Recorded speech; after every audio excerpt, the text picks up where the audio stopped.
ஹரஹர மகாதேவா. தென்னாடுடைய சிவனே போற்றி, எந்நாட்டவர்க்கும் இறைவா போற்றி. நண்பர்களே, கோனேரி ராஜபுரம் அருள்மிகு உமாமகேஸ்வர பெருமான் ஆலயம் சிவாலயத்தில் அருள் தரும் நடராஜ ஸ்தலம். சிவகாமி உடனமர் சுயம்பு நடராஜ பெருமானுக்கு ஜனவரி 3/1/2026 சனிக்கிழமை ஆருத்ரா தரிசன பெருவிழாவானது மிக சிறப்பாக நடைபெற்றது. இதைத் தொடர்ந்து 10 மணிக்கு மேலாக நடராஜ பெருமான் மகா அலங்காரமும் மகா தீபாராதனையும் தொடர்ந்து திருவீதி உலா காட்சியும் நடைபெறும். பக்தர்கள் இஸ்தலத்தில் நடராஜ பெருமானை தரிசித்தால் எல்லா விதமான பாவங்களும் சாபங்களும் நிவர்த்தியாகி ஆனந்த வாழ்வுதனையை சுவாமி இங்கே அனுகிரகம் செய்கிறார். நமசிவாய. ஓம்.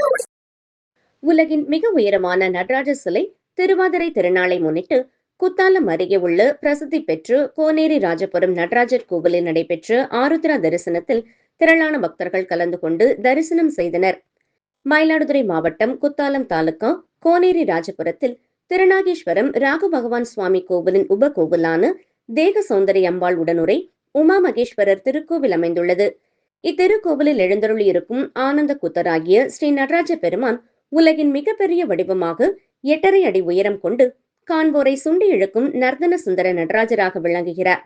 இத்தகைய சிறப்பு வாய்ந்த இக்கோவிலில் கடந்த 28ஆம் தேதி திருவாதிரை திருவிழா கொடியேற்றத்துடன் வெகு விமர்சையாக தொடங்கியது. கோவிலில் தினமும் சிறப்பு அபிஷேகம், சதுர்வேத பாராயணம், திருவம்பாவை பாராயணம், நீராஞ்சன தீபாராதனை ஆகியவை நடைபெற்று வந்தது. திருவாதிரை திருநாளை முன்னிட்டு இன்று அதிகாலை ஆருத்ரா தரிசனம் விமர்சையாக நடைபெற்றது. இதனை முன்னிட்டு அதிகாலை 3:30 மணிக்கு சன்னதி திறக்கப்பட்டு தேக சௌந்தரிய அம்பாள் உடனுரை நடராஜ பெருமானுக்கு பால், பஞ்சாமிர்தம், சந்தனம், பன்னீர், சர்க்கரை, தேன், பழ வகைகள் கொண்டு சோடச அபிஷேகம் நடைபெற்றது.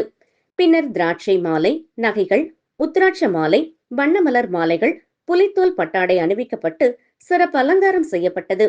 தொடர்ந்து சுவாமிக்கு யாகசாலையிலிருந்து ரட்சை பெற்று வைக்கப்பட்டு சோடச உபச்சாரமும் மேளதாளம் முழங்க மகா தீபாராதனையும் ஆருத்ரா தரிசனமும் நடைபெற்றது.